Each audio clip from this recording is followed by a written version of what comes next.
Doctor Yunus আজকে যে বাংলাদেশের রাষ্ট্রপ্রধান, প্রধান উপদেষ্টা, বেটা কয়দিন আগে ছিল ডজন মামলার আসামি।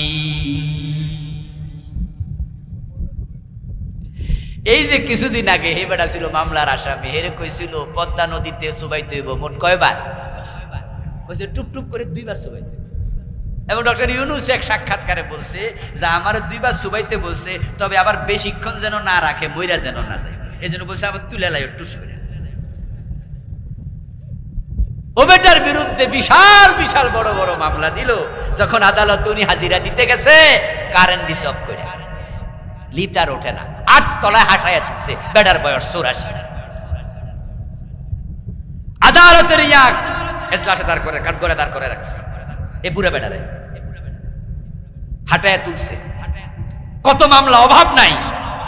আচ্ছা, ডক্টর ইউনূস আজকে বাংলাদেশের প্রধান উপদেষ্টা, মানে প্রধানমন্ত্রীর মর্যাদা, বলুন তো হে কি 4 মাস আগে এটা কল্পনা করছিল? বরং হের কল্পনায় আসছিল যে আল্লাহ জানে জেল কয় বছর কাটাবে। কারণ যে বড় বড় মামলা দিছে হে বরং ঘুমে সেপরা খাইয়া উঠতো, মাঝে মাঝে জেলখানাতে ঢুকে গেছে। আর আল্লাহ কয় না না, আমি তোমাকে কোথায় বস। তাদের নেতা তো বলছে কিসের আন্দোলন করবা, এবছর না ওই বছর মানুষ বাঁচে। কথাগুলোর ভিতরে আপনারা কি শিক্ষা পান, কি বোঝেন? তারা বুঝাতে চেয়েছে আমরা সরব না। আল্লাহ বলে জিনা 45 মিনিটের বেশি সময় আমি আর দিব না। আমার বন্ধু, ইসলামের পক্ষে আপনারা আসেন, আমরা যাই। আমার আল্লাহ যদি পছন্দ করে বাংলাদেশকে কোরআনের জন্য, তাহলে কম লোকের আন্দোলনেও ইসলামের বিজয় হয়ে যেতে পারে। তবে আমরা স্বপ্ন দেখছি এবার বাংলাদেশের ইসলামওয়ালারা, আমরা কিছুটা স্বপ্ন দেখছি। আগে কিছুটা হতাশ ছিলাম, এবার আমরা বুঝেছি যে না, হতাশ হইয়া লাভ নাই, বরং আল্লাহর কাছে ভালো করে যদি আমরা চাওয়া শুরু করি আর আল্লাহকে রাজি করাতে পারি, একটু মাথা তুললে এক ধাক্কায় ইসলাম চলে আসতে পারে ক্ষমতায়। এই স্বপ্ন এবার আমরা দেখছি। কিন্তু আপনারা যদি না আসেন তাহলে কিন্তু হবে না। আর মনে রাখবেন, আল্লাহ বারবার সুযোগ দেবেন না, এটা আল্লাহর নীতিতে নাই। তিনি সুযোগ বেশি দেয় না, মাঝে মাঝে দেয়। যখন দেখবে যে নেয়ামতের শুকর করে না, তখন আবার আযাব গজব দেয়। এই জন্য আসুন আমরা আল্লাহর বিধানের সাথে একাত্ম হই। আমরা আল্লাহ ছাড়া কারো ইবাদত করব না। ইবাদত মানে কি? আনুগত্য, আইন মানা। মনে থাকবে তো? মানে আল্লাহর আইনে শুধু মানা। আচ্ছা, কোরআন সংবিধান এটা মানুষ জানে না কয়জন? সবাই জানে। ইসলাম পরিপূর্ণ জীবন ব্যবস্থা বাংলাদেশের কোন মুসলমান জানে না? সবাই জানে। কিন্তু মানতে আসলে প্রবলেম কি? প্রবলেম হলো নিজের। সেটা হচ্ছে ইসলাম যদি আসে পরিপূর্ণ জীবনে, তাহলে তো চোর ধরে হাত কাটার আইনও আসবে। আর ওই টুপিদারিওয়ালা ধর্মনিরপেক্ষ নেতারা ভাবে যদি চোর ধরে হাত কাটা শুরু হয়, তাহলে অনেক নেতার হাতই থাকবে না। কারণ এই দেশে গম চোর, ডাল চোর, ডাব চোর, মুরগি চোর, ছাগল চোর, তারা দেশের যত টাকা চুরি করেছে, নেতারা চুরি করেছে তার চেয়ে লক্ষ গুণ বেশি।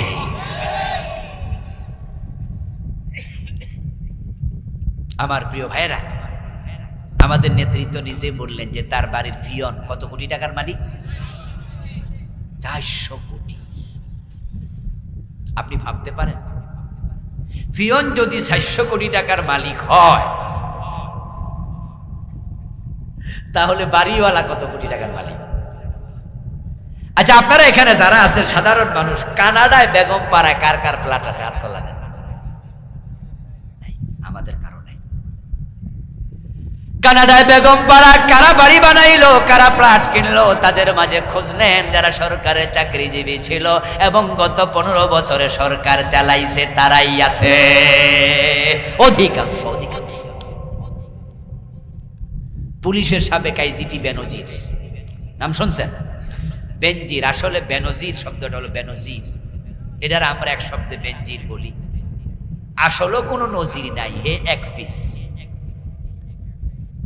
আমেরিকায় তার প্লট অভাব নাই, কয়েকশো।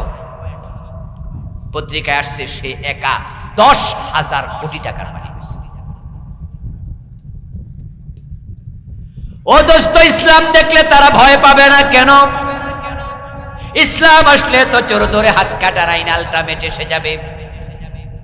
আর দেশের শত শত কোটি টাকা চুরি করে যারা আমেরিকায় বাড়ি বানালো, মালয়েশিয়ার সেকেন্ড হোম বানালো, কানাডায় বেগম পাড়া বানালো, ইসলাম যখন খোঁজ নেবে, রাষ্ট্র যখন ক্ষমতায় আসবে, ইসলামী বিধান আসবে, তখন খোঁজ নিলে দেখা যাবে হাজার হাজার নেতা চুরির সাথে জড়িত। তখন হাত কাটা শুরু হলে তাদের উপায় কি? এই জন্য ইসলামী আইনের কথা শুনলে তাদের চেহারা কালো হয়ে যায়। আচ্ছা, হোটেল শেরাটনে মদ খাইছেন, এখানে কয়জন আছেন? একজন আমরা নাই। আর হোটেল শেরাটনে তো যান নাই, মদের বার তো আরো দূরে। কিন্তু বলুন তো, হোটেল শেরাটনে মদের বার আছে কিনা এটা জানেন তো? সোনারগাঁয়ে আছে, রেডিসনে আছে। আচ্ছা, এবার বলুন, সে মদের বারে কি কাস্টমার নাই? তো ওগুলা কারা? দেখেন, এই জন্য ওরা এমনিতে মাহফিলে আসলে আমাদের কিছু নেতা আছে, মাইক হাতে পাইলে বক্তৃতা দিতে বলে, আমরা মাদকের ব্যাপারে জিরো টলারেন্স নীতি ঘোষণা করেছি। এই যুবকেরা মদ খাইবা না, এই গার্ডিয়ানেরা সন্তানদের ব্যাপারে যত্ন নেন, মাদক যেন ধরতে না পারে, মাদক এক অভিশাপের নাম। আমরা মাঝে মাঝে একবার তন্ময় হয়ে বক্তৃতা শুনি, এ নেতা তো না, মনে হয় ডিরেক্ট ফেরেশতা নামছে। ও দোস্ত, যে নেতা মাদকের বিরুদ্ধে মাহফিলে এসে তো বক্তৃতা দিল, ওই নেতারা আবার বাংলাদেশে মাদকের বিরুদ্ধে একটা অধিদপ্তর বানাইছে, ওইটার নাম দিছে মাদক নিয়ন্ত্রণ অধিদপ্তর। নির্মূল অধিদপ্তর নাম দেয় নাই। কি নাম দিছে? নিয়ন্ত্রণ না নির্মূল? কি বানাইছে তারা?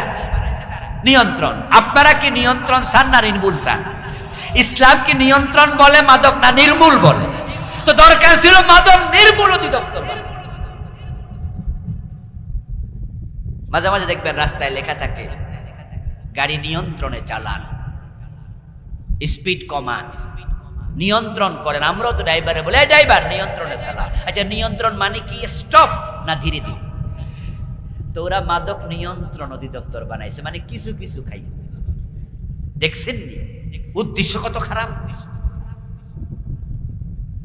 হেরা ওরা নামে দিছে নিয়ন্ত্রণ, এর মানে হলো বাইরে টাইরে সবাই খাইলে সমস্যা, তাই হোটেল সোনারগাঁয়ে গিয়ে খাই। শেরাটনে অনুমতি আছে, ওখানে বার আছে, লাইসেন্স করা। এবার বলুন তো, সাধারণ জনতা হোটেল শেরাটনে গিয়ে মদ খায় কয়জন? কয়জন হোটেল সোনারগাঁয়ে গিয়ে মদ খায়? কয়জন রেডিসনে গিয়ে মদ খায়? কারা খাচ্ছে? অধিকাংশ নেতা এবং তাদের সঙ্গপাঙ্গরা। আর ওদের কাছে আমরা যখন বলি ইসলাম সব জায়গায় লাগবে, তখন তারা বলে কি রে মৌলবী, এই হুজুর কয় কি সব জায়গায় যদি ইসলাম আসে তাহলে তো মদ খাইলে 80 বেত দেবে। আর 80 বেতের চিন্তা যখন মাথায় আসে, পিঠে হাত দিয়া দেখে নিজের চামড়াই থাকবে না। আমার দোস্ত, তাই তারা ইসলামের পক্ষে আসেনি, আল্লাহর গোলামির পক্ষে তারা আসে নাই। আলহামদুলিল্লাহ, আমরা যারা সাধারণ জনতা আছি, আমরা মানুষের টাকা মেরে বিদেশে বাড়ি বানাই না, আমরা মদ খাওয়ার জন্য 5 স্টার হোটেলে যাই না, আমরা তাদের মতো দেশের সম্পদ লুট করি না। যেহেতু আমরা বালদের দলে আছি, আজ থেকে তাদের সাথে সম্পর্ক ত্যাগ করে পরিপূর্ণ ভালো হওয়া দরকার আছে না নাই? রাজি আছেন তো ইনশাআল্লাহ? এটা করবেন, এটা করে আজকে বাড়ি যাবেন, তাহলে অনেক দূর আগে গেলেন। এবং ইসলাম ওরা যদি 10 জন থাকে, বলবেন যে আমি 10 জনের একজন। আপনার এলাকায় নাই, 5 জন আছে, 5 জনের একজন হন। বলে আমার এলাকায় মোটেও নাই, তাহলে একা হন, একা হন। নবী ইব্রাহিম কয়জন ছিলেন সাথে? হ্যাঁ, বাপটাও সাথে ছিল। ইব্রাহিম নবী একা ছিল। আল্লাহ সাহায্য আসে নাই? কথা বলেন, আছে? একা ছিলেন, সাহায্য বরং উনাকে যখন চরকিতে তুলে নিচে আগুন জ্বালাইয়া উনাকে ফেলার জন্য চরকি গুড়ানো হচ্ছিল, নবী ইব্রাহিম আলাইহিস সালাম চরকির উপর থেকে নিচের দিকে তাকায়া দেখেন যারা চরকির রশি টানে তাদের মাঝে ওনার বাবা আজরও আছে। এই জন্য একা হয়ে ভয় পাবেন না, টেনশন করবেন না। আমরা মাঝে মাঝে হতাশ হই, বলি যে না, কই আর মনের লাভ নাই। আরে ভাই, আল্লাহ কি না পারে? নবী মুহাম্মদ বলেন সাল্লাল্লাহু আলাইহিস সালাম যখন হিজরত করছিলেন, মক্কার লোকেরা বলছে উনাকে আজকে রাতে টুকরো টুকরো করে ফেলা। উনার ঘরের চারিপাশে খাড়াই ছিল না? আমার আল্লাহ বলছে না, আমি হেফাজত করব। আল্লাহ বের করে নিলেন, 3 দিন লুকাইয়া থাকলেন একটা গুহায়। হিজরতের পথে আল্লাহ দোয়া শিখায়, ওয়াকুর রাব্বি আদখিলনি মুদখালা সিদকিন ওয়া আখরিজনি মুখরাজা সিদকিন ওয়াজআলনি মিন লাদুনকা সুলতানান নাসীরা। আল্লাহ যেখানে নিচ্ছ তুমি সেখানে নেয়ার পরে আমাকে রাষ্ট্র ক্ষমতা দিয়ে সাহায্য করি। দিনহীন বেশে যাচ্ছেন, রাতের আধারে পালিয়ে হিজরত করে নবী মুহাম্মদ আল্লাহর কাছে চাইলেন রাষ্ট্র ক্ষমতা। আল্লাহ রাস্তায় থাকতে দোয়া কবুল করে ফেলেছে, মদিনার লোকদের ভিতরে ভালোবাসা ঢুকাইয়া দিছে। রাসূল মদিনায় পৌঁছতে দেরি, আউস, খাজরাজ, বনু নজির, বনু কুরাইজা, বনু কাইনুকা সব মদিনার লোকেরা মিটিং করে বলে এখন থেকে মদিনার নেতা হবে মুহাম্মদুর রাসূলুল্লাহ। আল্লাহ হিজরতের পথে রাস্তা থেকে ধরে নিয়ে মদিনার প্রেসিডেন্ট বানিয়ে দিলেন। আল্লাহ পারে কিনা বলেন, আল্লাহ পারে কিনা? নবী ইউসুফ আলাইহিস সালাম রাষ্ট্রপ্রধান হওয়ার আগে কোথায় ছিলেন? নেতা হওয়ার আগে কোথায় ছিলেন? লম্বা সময় ছিলেন। আমাদের আবু নসর আশরাফি ভাই সূরা ইউসুফ থেকে আলোচনা করছে না? আল্লাহ তাআলা নবী ইউসুফ আলাইহিস সালামকে জেলখানা থেকে বের করে রাষ্ট্রপ্রধান বানায়া দিলেন। প্রিয় ভাইরা, শুন যে আল্লাহ তাআলা আমাদেরকে আগস্টের 5 তারিখের পর থেকে ভালো রাখলেন। আল্লাহর কোরআনের কথা, তার কোরআনের তার জমিনে নির্দ্বিধায় নিশ্চিন্তে নিঃসংকোচে আল্লাহ তাআলা বলার সুযোগ দিলেন। এখন আর কারো কাছে মাহফিলের জন্য অনুমতি নেয়ার যাওয়ার প্রয়োজনই নাই। এত সুন্দর উন্মুক্ত সুযোগ আল্লাহ আমাদেরকে করে দিলেন। এই জন্য এবারে সব কাজের কৃতিত্ব একমাত্র কাজ। তাই আমরা সে আল্লাহকে শুরুতে একটু ধন্যবাদ দিতে চাই, শুকরিয়া জানাতে চাই। কালেমা, হে আল্লাহ আমরা শুধু তোমার ইবাদত করি, শুধু তোমার কাছে চাই। এই যে মুখে বললেন ইবাদত হবে শুধু আল্লাহর, আবার সূরা ফাতিহার মাঝে নামাজে দাঁড়িয়ে বললেন শুধু তোমার ইবাদত করি। অথচ সেই আপনি ছেলে না হলে আল্লাহর কাছে চাওয়ার বিপরীতে পীর সাহেবের মাজারে যাইয়া খাজা বাবার কাছে হাত পাতেন।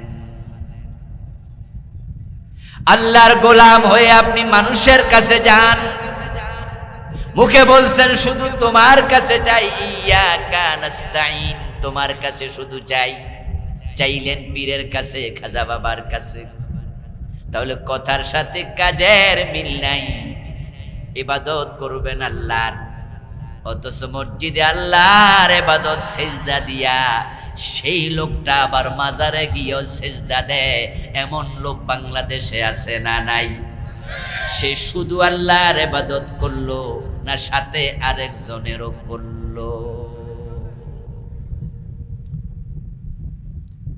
ও প্রিয় ভাইরা, ইবাদত শুধু আল্লাহর হবে।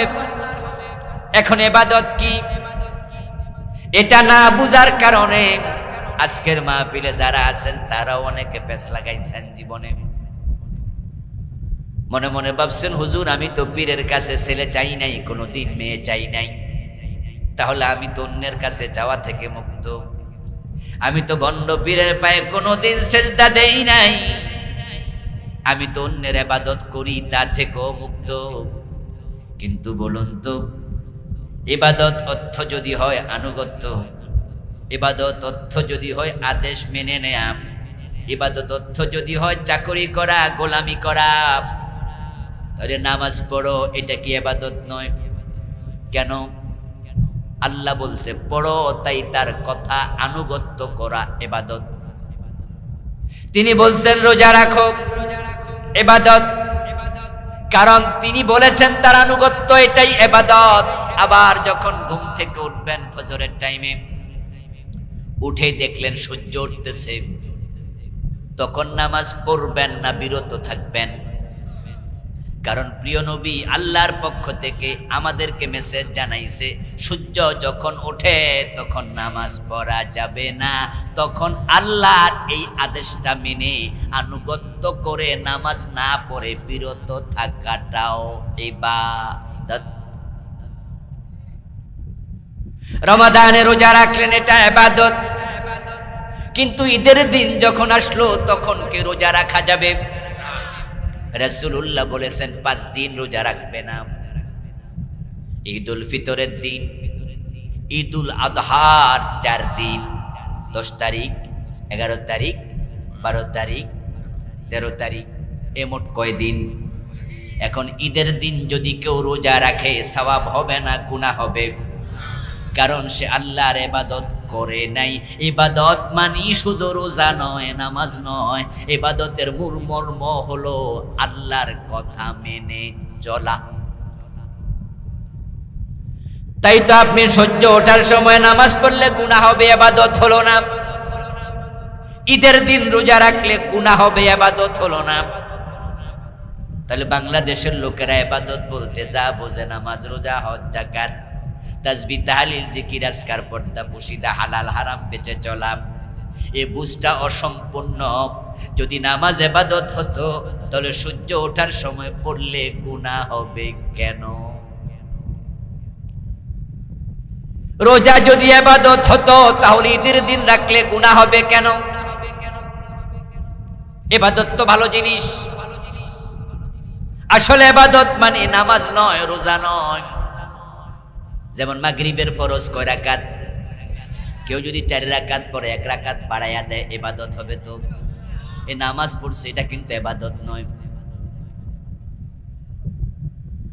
ইবাদত মানে হলো আনুগত্য, দাসত্ব, চাকরি, গোলামি। এবার আল্লাহর ইবাদত বলতে যদি আপনি আনুগত্য বোঝেন, গোলামি বোঝেন, আদেশ মানা বোঝেন, নামাজ পড়লেন যে আল্লাহর অর্ডারে, জোর ধরে হাত কাটো এমন অর্ডার কোরআনে আছে না নাই? এই অর্ডার মানছেন কয়দিন? বরং এখানে আপনার আমার রবের অর্ডার হলো আস-সারিকু ওয়াস-সারিকাতু ফাকতাউ আইদিয়াহুমা। চোর নারী হোক পুরুষ হোক হাত কেটে দাও। কিন্তু ডক্টর কামাল মিয়া যখন সংবিধান লিখে, ব্রিটিশ আইন সংবিধানে ঢুকাইছে, ঢুকাইয়া সে আইন লিখেছে চোর ধরা পড়লে জেলখানায় পুরাইয়া দাও। এখন ডক্টর কামালের আদেশ হলো চোর ধরে জেলে দাও, আমাদের আল্লাহর আদেশ হলো চোর ধরে হাত কেটে দাও। এক্ষেত্রে আমরা আনুগত্য করছি 53 বছর আল্লাহর না ডক্টর কামালের। তো যদি আপনি ডক্টর কামালের আদেশ মানেন, আল্লাহর ইবাদতকারী কেমনে হলেন? বললেন হুজুর না, আল্লাহর ইবাদত না করলে কি মসজিদে নামাজে গেছি নাকি? আমি আপনারে প্রশ্ন করলাম, হ্যাঁ আপনি ইবাদত করতে তো মসজিদে গেছেন, আপনি 5 ওয়াক্ত নামাজ পড়ছেন, কিন্তু আদালতে যখন আপনি বিচারক হইয়া রায় দিছেন তখন চোর ধরে হাত কাটার রায় কয়দিন দিছেন? এখানে আপনি দেন নাই, এখানে সংবিধানের আলোকে দিছেন। তাহলে শুধু এক আল্লাহর আনুগত্য কেমনে হলো?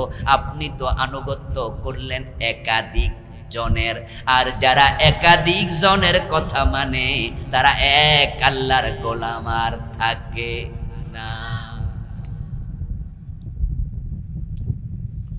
ওয়াকাদা রাব্বুকা আল্লা তা'বুদু ইল্লা ইয়া। ও প্রিয় নবী, তোমার রবের এটা ফয়সালা, এটা নির্দেশ, এক আল্লাহ ছাড়া কারো কথা শোনা যাবে না। আমরা তো শুনছি, আমরা আল্লাহরও শুনি, ডক্টর কামালেরও শুনি।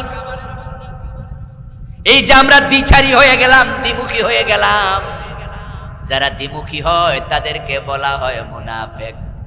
মুযাবযাবিনা বাইনা যালিকা লা ইলাহা উলা ওয়ালা ইলাহা উলা।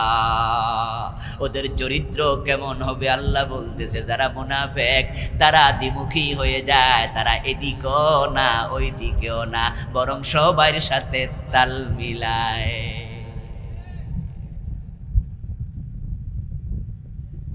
এজন্য তো আপনারা মসজিদে গিয়ে আল্লাহ ছাড়া কাউকে মানেন না, আল্লাহর কথার বাহিরে ইমাম গেলে ইমামরে লোকমা দেন, ইমামরেও মানি না।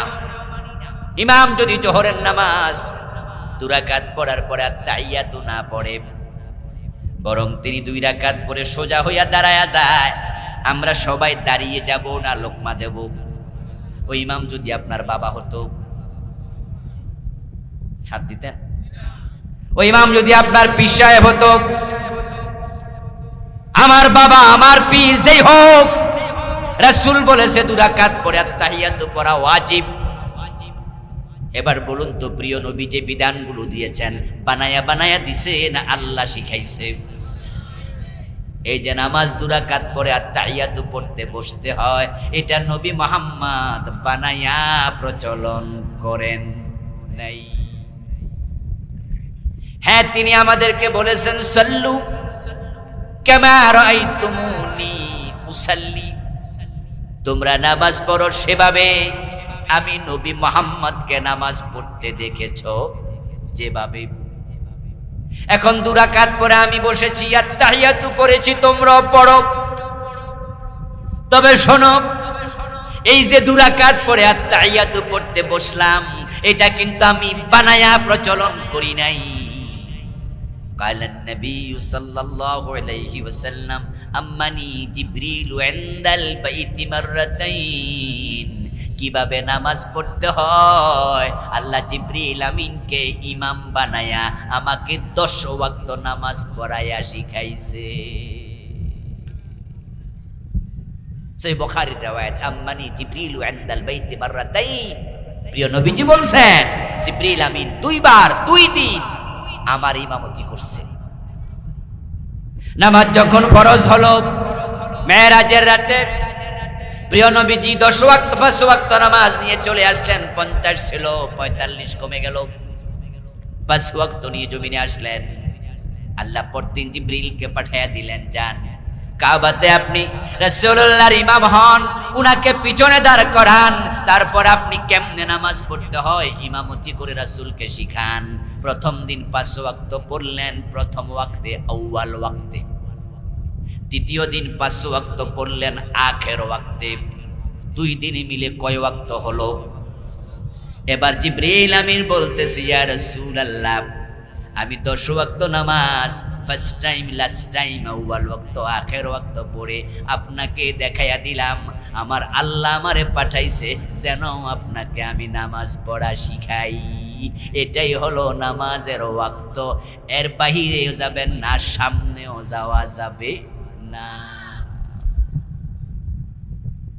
আপনি খুব ব্যস্ত, ব্যস্ততার কারণে আপনি যদি মনে করেন যে 5 ওয়াক্ত নামাজ একসাথে পড়ে ফেলবেন, হয়ে যাবে?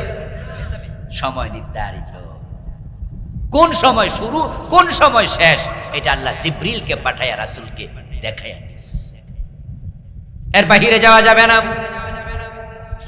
যেমন এখন যদি আমরা ফজরের নামাজ পড়ে ফেলি, হবে নাকি? সময় নির্ধারিত। প্রিয় নবীজিকে দেখে আমরা 2 রাকাত নামাজ পড়ে বসতে শিখেছি, আল্লাহ শিখাইছে। আমাদের কুমিল্লা জজ কোর্টে ম্যাজিস্ট্রেট 5 ওয়াক্ত নামাজি এমন 2-4 জন আছে না নাই? কথা বলেন, কথা বলেন, আছে না 5 ওয়াক্ত নামাজি জজ? আছে। জজ সাহেব যদি জোহরের নামাজ পড়তে মসজিদে যায়, ইমামকে দেখলো 2 রাকাত ফরজ পড়াইয়া ভুলে দাঁড়াইতে শুরু করছে, আত্তাহিয়াতু পড়তে বসতে মনে নাই। জজ সাহেব কি উনার সাথে সাথেই দাঁড়াবে না লোকমা দেবে? কারণ 2 রাকাত পরে বসা তাহিয়াতু পড়ার জন্য ওয়াজিব, এটা জজ সাহেবও জানে। এখন লোকমা দিল, ইমাম সাহেব হুজুর লোকমা পাইয়া তিনি বুঝলেন আমার তো ভুল হয়েছে, উনি বসে গেলেন। যথারীতি নামাজ শেষ করে সাউ সেজদা দিয়া আবার নামাজ সালাম ফিরালেন, শেষ। এখন জজ সাহেব চলে গেল আদালতের চেয়ারে। বিচার শুরু 2:30 থেকে 2টা থেকে। এবার বলুন তো, চোরের মামলার যখন রায় দেয় তখন জজ সাহেব চোর ধরে হাত কাটার রায় দেয় না জেলখানার রায় দেয়? চোর ধরে হাত কাটার রায় দেয়, এটা নফল না ওয়াজিব না ফরজ? গুরুত্ব ওয়াজিবের বেশি না ফরজের বেশি? তো কিছুক্ষণ আগে জজ সাহেব লোকমা দিছিল কোন মাসলায়? ওয়াজিবে। আর এখন ছাড়লো কি? ফরজ। মানে এই হুজুর আমরা যারা আছি, ইসলামের কনসেপ্টটাই এরকম, কিছু মানি কিছু মানি না। তাহলে এক আল্লাহর গোলাম হলেন কেমনে? এজন্য আল্লাহর গোলাম যারা হবে তারা একমুখী হবে, দ্বিমুখী হবে না। দ্বিমুখী হয় মুনাফিকেরা, তারা এখানেও আছে ওখানেও আছে। আলহামদুলিল্লাহ, আল্লাহর কিছু বান্দা বাংলাদেশে আছে ছিল যারা বলে জীবনের কোন ক্ষেত্রে এক আল্লাহ ছাড়া কারো আইন মানি না। এমন কথা বলার মতো দু চারজন এখানেও আছে, আছে না? কারো কথা মানি না, কারো আইন জেলে নিবানেও আল্লাহ ছাড়া কারো আইন মানা যাবে না। এ ঘোষণার কারণে ফাঁসি দিবা, ফাঁসির রশিতে ঝুলতে রাজি, আল্লাহর সাথে কাউকে শরীক বানাতে রাজি নয়। তবে এই জাতীয় মানুষের সংখ্যা খুব কম। কম হওয়ার কারণে 53 বছর বাংলাদেশ ধর্মনিরপেক্ষ সংবিধানে চলছে। যদি এই সংখ্যা বেশি হতো, 51% হয়ে যেত, তাহলে আল্লাহর কোরআন ডিরেক্ট সংবিধান হয়ে যেত। আপনারা বলেন তো, কোরআন থাকতে মুসলমানের কোন সংবিধানের দরকার আছে? আমরা তো ছোটকাল থেকে শুনেছি সব সমস্যার সমাধান দিতে পারে আল কোরআন। কোরআন আমাদের দস্তুরে কামেল, এটা পরিপূর্ণ সংবিধান। মানুষের জীবনের যা প্রয়োজন সব কিছুর আলোচনা, সব সমস্যার সমাধান আল্লাহর কোরআনে আল্লাহ 1450 বছর আগে দিয়ে রেখেছে। ওমা ফাররাতনা ফিল কিতাবি মিন শাই, আমার আল্লাহ বলে দিয়েছেন আমি এই কিতাবের মাঝে কোনো বর্ণনা বাকি রাখি নেই। তিবিয়ানাল লিকুল্লি শাই, এই কিতাবকে আমি তিবিয়ান বানিয়েছি, সব আলোচনা এখানে আছে। তোমার কি দরকার? অর্থনীতি, রাজনীতি, সমাজনীতি, শিক্ষানীতি, ব্যবসা নীতি, বৈবাহিক নীতি, স্বরাষ্ট্রনীতি, পররাষ্ট্রনীতি, আওয়াজ দিয়ে বলুন সব কোরআনে আছে না নাই? কোরআনে অর্থনীতির কত আয়াত, অভাব নাই।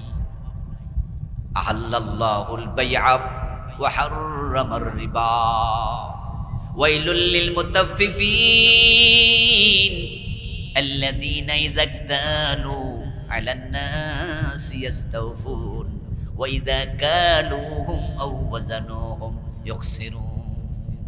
আরে এই কোরআন দিয়ে যদি আমাদের ব্যবসা চলতো, অর্থনীতি চলতো, তাহলে আমরা নিরাপদ থাকতাম। এত নিরাপদ, কেউ ওজনে আর কম দিত না।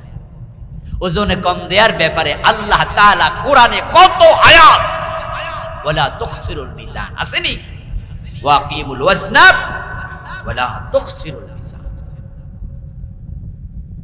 এই বিধান যদি সমাজে চালু হয়ে যেত, তাহলে আমরা ঠকতাম না। কানা ল্যাংরা খোড়া ব্যাগ কলো যদি দোকানে যেত, একটা হাবা গাবা লোক সেও যদি দোকানে যেত, 100 টাকার খরচা কিনতো, দোকানদার ভাবতো ছেলেটা বোঝে না, বুঝ কম, কিন্তু আমি তো বুঝি, তাকে যদি ঠকাই হাসরের ময়দানে আমাকে জবাব দিতেই হবে। আমার রব তো বলে ওজনে কম দিও না, আমি কেমনে কম দেই? মালে ভেজাল দিও না, মানুষ ঠকায়ও না। প্রিয় নবীজি মুহাম্মদ সাল্লাল্লাহু আলাইহি ওয়াসাল্লাম কোরআনটাকে বাস্তবে আমল করেছেন, সাহাবীদেরকে শিখিয়েছেন, নিজে প্র্যাকটিক্যাল দেখাইছে। আমার রাসূল বাজার দিয়ে যাচ্ছেন, একজন বিক্রেতা স্তূপ আকারে খাবার বিক্রি করছে, এক স্তূপ খাবার নিয়ে দাঁড়িয়ে আছে। হতে পারে সেটা গম, হতে পারে সেটা খেজুর, হতে পারে অন্য কোনো খাবার।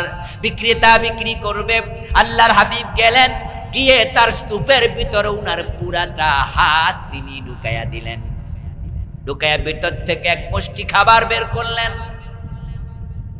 কারণ তিনি হাত ঢুকানোর পরে পাওয়াজাদা বালালান, তিনি ভিজা ভিজা অনুভব করলেন। তাই এক মুষ্টি এনে দেখে ভিতরের খাবারগুলো পানি মিশ্রিত। প্রিয় নবীজি এবার বললেন, মা হাযা, এ মিয়া দোকানদার এসব কি? ফাকাল আসাবাতুস সামা আসাবাতুল মা। ও বেটা জবাব দে হুজুর, বৃষ্টি হয়েছিল তো গত রাতে, তাই এর মাঝে কিছু বৃষ্টি পড়েছে। আমার রাসূল জবাব দেন, চালাকি করো না, তাহলে বিজাটা উপরে দিলা না কেন?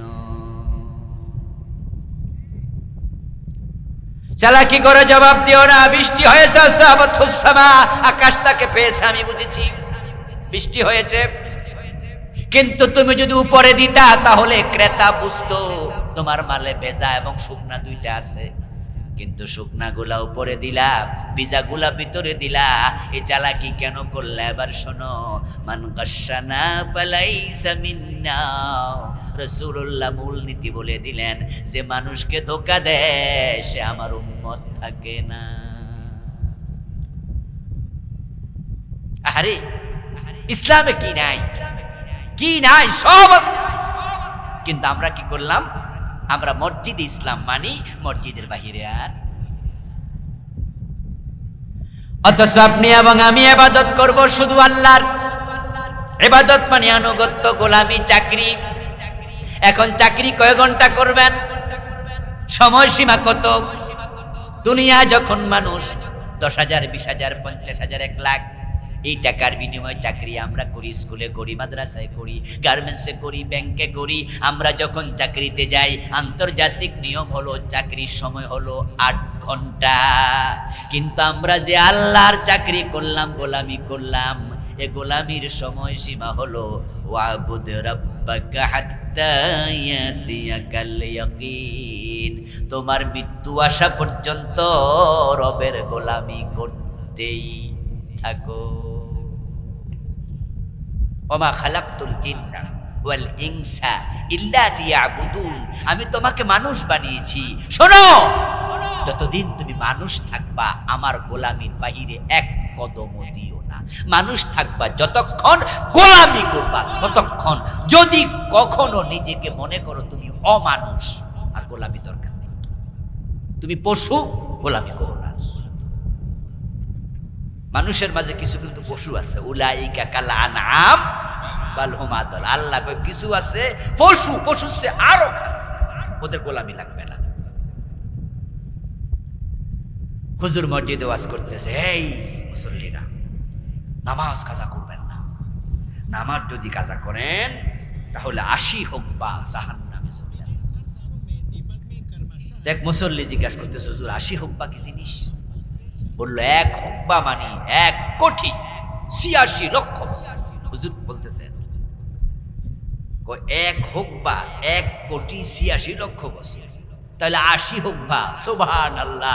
1 ওয়াক্ত নামাজ কাজা করলে এত বছর। তাহলে আমার পাশের বাড়ির আব্বাস তো নামাজই পড়ে না, এর খবর কি? হুজুর কো এর কোনো হুকবাই নাই।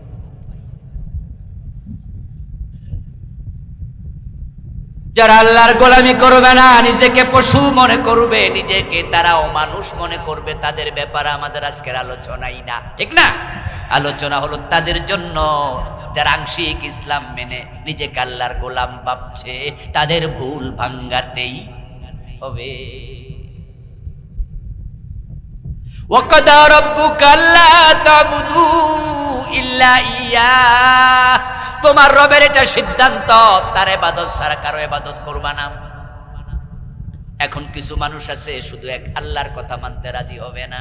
ওদেরকে আল্লাহ তাআলা বলেন, এমনটি যারা করবা আমার জমিনে থাকার অধিকার তোমাদের নেই। সূরা রহমানে আল্লাহ বলেছে, যারা পারেন আমার সাথে একটু তেলাওয়াত করেন।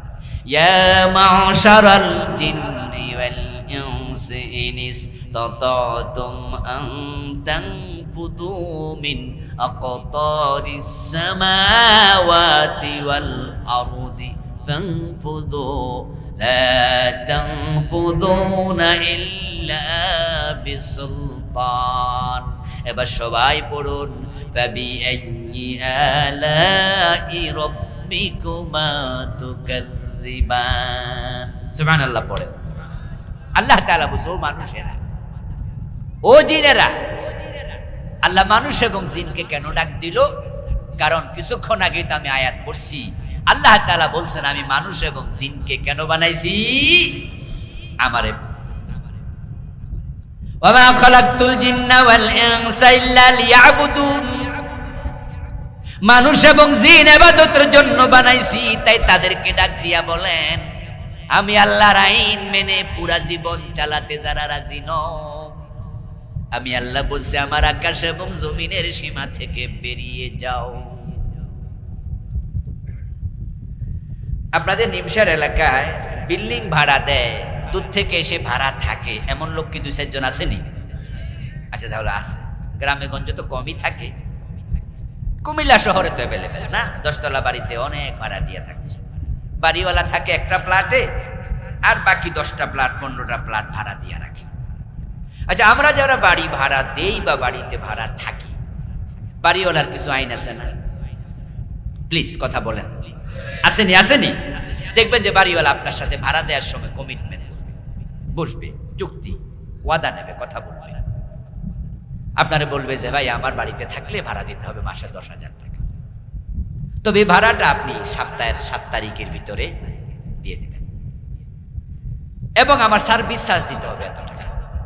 ভাই আমার বাড়িতে কিন্তু অবৈধ কোনো ব্যবসা করা, অনৈতিক কোনো কাজকর্ম করা যাবে না। আমার বাড়িতে থাকলে কারেন্ট বিলটা আপনি নিজে দেবেন, আমার বাড়ির গ্যাস বিলটা না হয় আমি দিলাম। দেখবেন যে আপনার সাথে কিছু তার টার্মস এন্ড কন্ডিশনস। আমার বন্ধু জমিনটা আল্লাহর, তা নিয়ে আমাদের কারো দ্বিমত নাই। আকাশটা আল্লাহর, তা নিয়ে দ্বিমত নাই। বাতাস আল্লাহর, তা নিয়ে দ্বিমত নাই। আলো আল্লাহর, তা নিয়ে দ্বিমত নাই।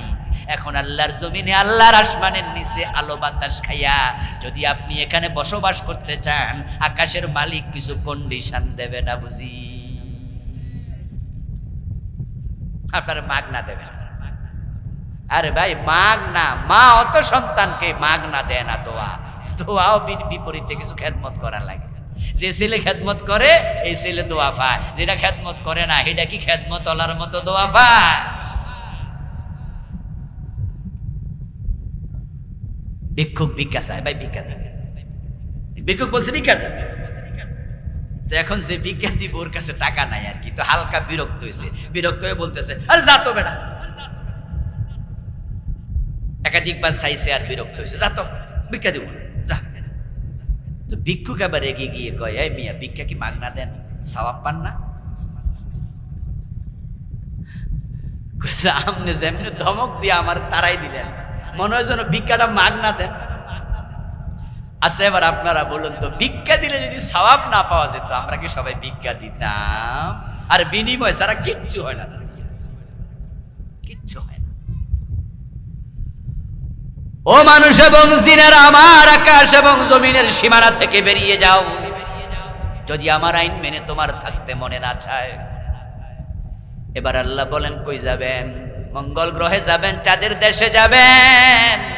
ওই মঙ্গল গ্রহের মালিককে যাবেন কই? যাওয়ার জায়গা নাই, তাই তিনি বলে যাইতে পারবা না, যেখানে যাবা রাজত্ব তো আমার। সুতরাং আমার জমিনে থাকতে হলে আমার আইন মানতেই হবে। আল্লাহর ইবাদত যে করতে চায় তাকে সিদ্ধান্ত নিতে হবে, একমুখী হওয়া লাগবে, দুমুখী হওয়া যাবে না। বাংলাদেশের লোকদের ইবাদতে ঘাটতি খুব নাই আলহামদুলিল্লাহ। হ্যাঁ আছে, হয়তো আমরা নামাজ কালামে কিছু ঘাটতি করি, কিন্তু আল্লাহর ইবাদত যে করা লাগবে এটা নিয়ে দ্বিমত করে না। কিন্তু বাস্তব জীবনে শুধু আল্লাহর ইবাদত করতে গিয়ে অনেক গাফেল, আর যারা গাফেল হবে তারা আখিরাতে নাজাত পাবে না। হাশরের ময়দানে আল্লাহ তাআলা যখন মানুষের হিসাব নিতে শুরু করবেন তখন তিনি একটি ঘোষণা দেবেন। ঘোষণাটা হলো সহিহ মুসলিমে এসেছে, কালান নবী সাল্লাল্লাহু আলাইহি ওয়াসাল্লাম ইয়াকুলুল্লাহু আযজা ওয়া জাল আনা আগনা শুরাকাই আনিশ শিরক মান আমিলা আমালান ওয়া আশরাকা মাইয়া গায়রি তারাকতু। আল্লাহ বলবে, শোনো দুনিয়ার মানুষেরা, তোমরা যারা আমার সাথে ইবাদতের সময় অন্যকে শরীক করছো তাদের সাথে আজকে আমার কোনো সম্পর্ক নাই। তা আপনি যে আইন মানতে গিয়ে মানুষেরও মানলেন, আল্লাহরও মানলেন, পেছ লাগাইয়া দিলেন। এখন কেউ কেউ মনে মনে বলবেন যে হুজুর এই আল্লাহর আইনের এসব ওয়াজ না কইরা একটু নামাজ নিয়ে কিছু কনছে, এটা কইলেও মানুষের লাভ আছে। রোজা নিয়ে বলেন, জিকির আজকার নিয়ে কোন, আল্লাহর আইন বাংলাদেশে হয় নাই, হওয়ার সম্ভাবনাও নাই। এই জাতীয় কথা বলার লোক আছে না 2-4 জন? বলে আল্লাহর আইন বাংলাদেশে হবো না। এই আল্লাহর বান্দা, আপনি আল্লাহর আইনের পক্ষে না? বলে হ্যাঁ হ্যাঁ, তো আসেন। জামু আপনারা একটু আগে এলেন। ইসলাম ওনার পক্ষে ভোট দেয় না, জিজ্ঞাসা করলে একটা খোড়া যুক্তি দেয়, ভোট ফসায় লাভটা কি? এমন লোক আছে কিনা? বলে ভোট ফসায় লাভ কি? হুজুর ইসলামের পক্ষেই তো আছি, ভোট দিতাম তো আপনারা আমি ভোট দিলে ফাঁস করবেন, কয়টা ভোট পাইবেন? বলে না কয় ভাই ইসলামের পক্ষে আমি আসি, তো ভোট দেন না কেন? ভোট দিলে লাভ কি? ফাঁস করবেন? তো ফাঁস যেহেতু করবেন না, ভোট ফসায় লাভ কি? ও দোস্ত আমার, আজকের এই ওয়াজ শুনে কালকে ইসলাম কায়েম হয়ে যাবে ব্যাপারটা এত সহজ নয়, এটা আমি বুঝি। কিন্তু নামাজ রোজার ওয়াজ রাইখে এই ওয়াজ কেন করি? এই ওয়াজটাই তো বেশি করি, যেখানে যাই চান্স পাইলে ওয়াজ করি। এর কারণ তো একটা, সেটা হলো নামাজও পড়বা, মানুষের আইনও মানবা, তোমার এই নামাজ তো বাতিল, আর তাদের নামাজের কোনো দাম নাই। এখন আমার ভোট পচায়া লাভ কি? এই কথা দোস্ত বলবেন না। আপনার ভোটে কে পাস করলো কে ফেল করলো ওইটা দেখা দরকার নাই। ইসলামের পক্ষে ভোট দিয়া আপনি ঈমান হেফাজত করে বুঝাইলেন, আমার ভোটে ইসলাম আসুক আর না আসুক, আমি বেঈমান হয়ে মুশরিক হয়ে মরতে চাই না।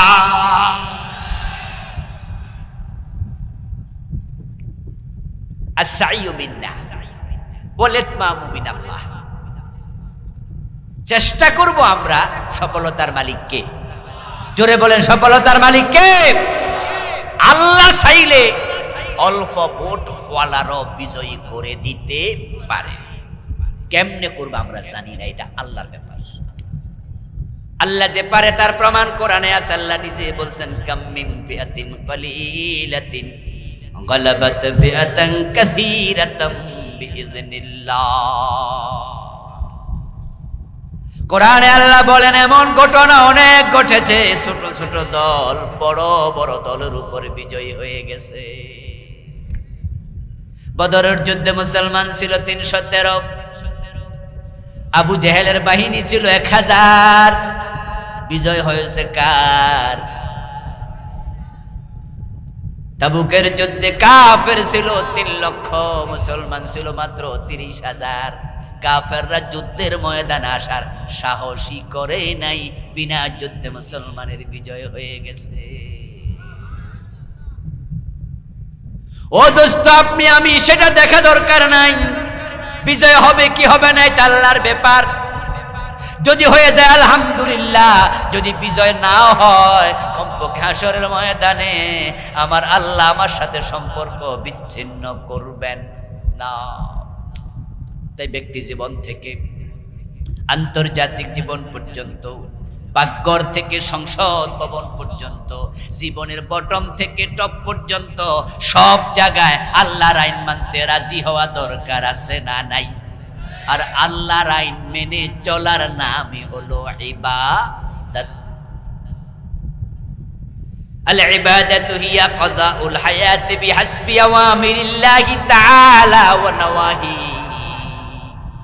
ইবাদত মানে হলো আল্লাহ এবং রাসূলের আদেশ নিষেধের ভিত্তিতে জীবন পরিচালনা করা।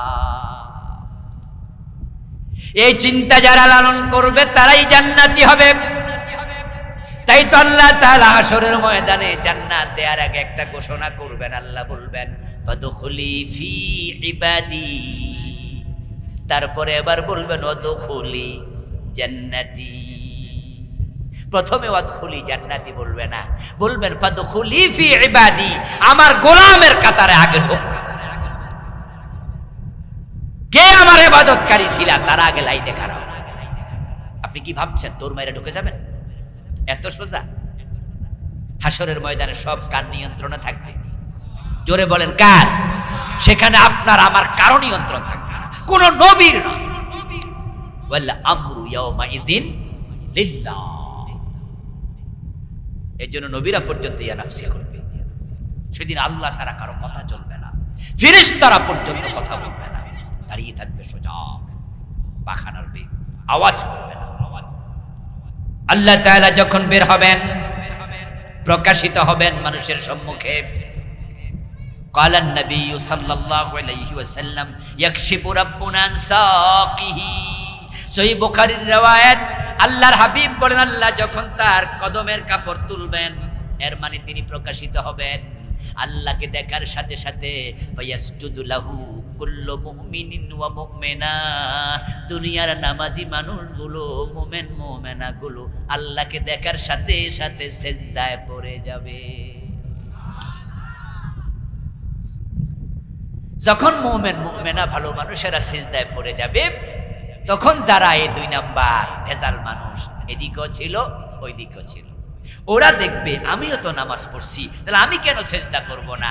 সেও সেজদা দিতে চাইবে কিন্তু পারবে না। ওয়ায়াবকা মান কানা ইয়াসজুদু ফিদ দুনিয়া রিয়ান ওয়া সামআ।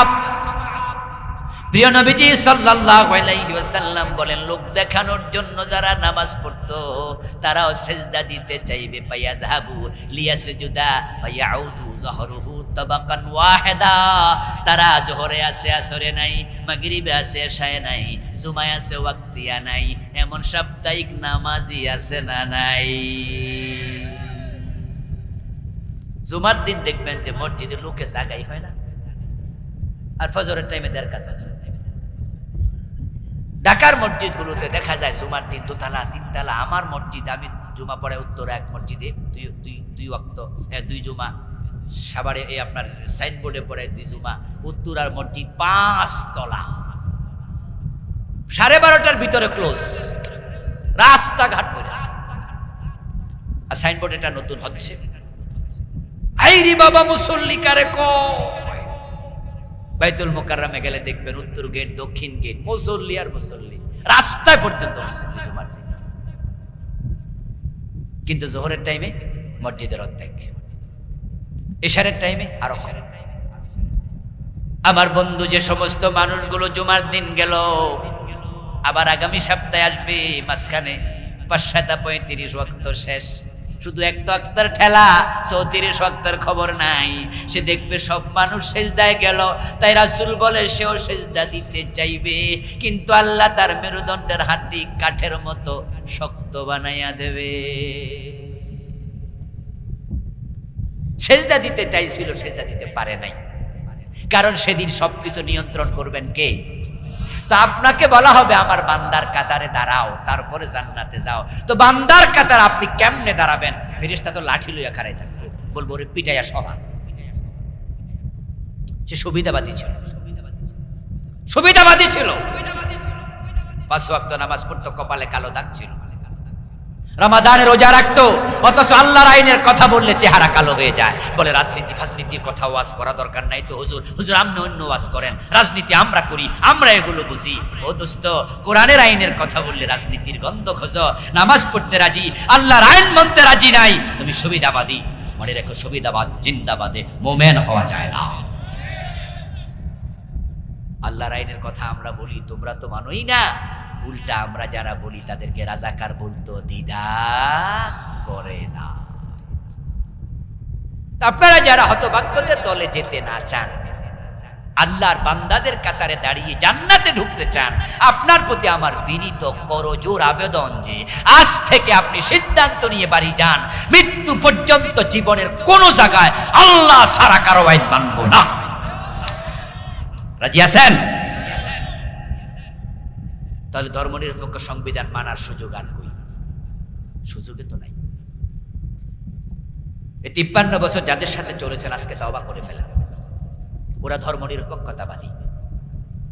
ধর্মনিরপেক্ষতা কুফরি মতবাদ, এটা কুফর, এটা বিশ্বাসের নাম, যার সাথে ইসলামের সংঘর্ষ স্পষ্ট। বিশ্ববিখ্যাত ডিকশনারি কেমব্রিজ নামক একটি ডিকশনারি আছে, অক্সফোর্ড আছে, অক্সফোর্ড বিশ্ববিদ্যালয়ের নামে আছে, কেমব্রিজ ইউনিভার্সিটির নামে আছে। ওই কেমব্রিজ ডিকশনারিতে ধর্মনিরপেক্ষতা যা দিয়ে 53 বছর বাংলাদেশ চলছে তার সংজ্ঞা এভাবে দেয়া হয়েছে: secularism is dead belief, religion should not be involved with any ordinary political and social activities of a country. ধর্মনিরপেক্ষতা হলো ইসলাম ধর্ম সামাজিক এবং রাজনৈতিক কোন কাজে মাথা ঘামাবে না। নাউজুবিল্লাহ পড়বেন না? আচ্ছা, সমাজে যদি ধর্ম না থাকে মানুষগুলো বেঈমান হয়ে যাবে না? বেদিন হয়ে যাবে না? ধর্ম নিরপেক্ষতার মানে হলো শিক্ষায় ধর্ম থাকবে না, রাজনীতিতে ধর্ম থাকবে না, সমাজে ধর্ম থাকবে না, ধর্ম থাকবে শুধু মসজিদে আর ব্যক্তি জীবনে। মাদ্রাসায় ধর্ম থাকুক, মসজিদে ধর্ম থাকুক, তা নিয়ে নেতাদের মাথা ঘামানো নাই। কিন্তু যারাই বলবে এই ধর্মকে আমরা মসজিদ থেকে সংসদে নিতে চাই, তখন তারাই মৌলবাদী বলে গালি খায়। মৌলবাদী নাম শুনছেন? মৌলবাদী গালি কারা খায়? তাদেরকে বলে আমরা না, এ হুজুররা মৌলবাদী বলে না। কেন মৌলবাদী বলে? সব জায়গায় ধর্মটা নেই। আচ্ছা, সব জায়গায় ধর্ম লাগবে এই নির্দেশটা কোরআনে আছে কিনা? উদখুলু ফিস-সিলমি কাফা, আল্লাহ বলে ইসলামে পরিপূর্ণ ঢোকো। আর কায়দা আল্লাহ বলছেন আল-ইয়াউমা আকমালতু লাকুম দীনাকুম ওয়া আতমামতু আলাইকুম নি'মাতি ওয়া রাদিতু লাকুমুল ইসলাম দীনা। আমি ইসলামকে পরিপূর্ণ করেছি,